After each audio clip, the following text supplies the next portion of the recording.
काय झालं, कंटाळास? त्रास होतोय म्हणून हे सगळं सोडून कुठेतरी लांब निघून जावंसं वाटतंय? हाच विचार सुरू आहे ना? अरे, अतिविचार आणि भूतकाळात अडकून पडणं हा तुझा सर्वात मोठा दुर्गुण आहे. यापुढे ही समस्या तुला सतावणार नाही. तर आता शांतपणे समजू नये. अरे वेड्या, या संसार रूपी जीवनात तुला साक्षात मानवाचा जन्म प्राप्त झालाय. हे तुझे अहोभाग्य नाही का?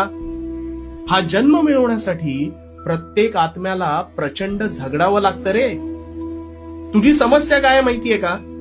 तुझी समस्या ही आहे की प्रत्येक गोष्टीचा बारीक सारीक तू विचार करत राहतोस आणि उगाच संभ्रमात पडतोस. अरे भूतकाळ ज्याच्या नावातच भूत आहे, ते घडलेल्या वाईट प्रसंगांसह तिथेच सोडलं पाहिजे. नाहीतर ह्याच भूतकाळातलं भूत तुझ्या मानगुटीवर बसून तुझा वर्तमान बेचिराग करेल.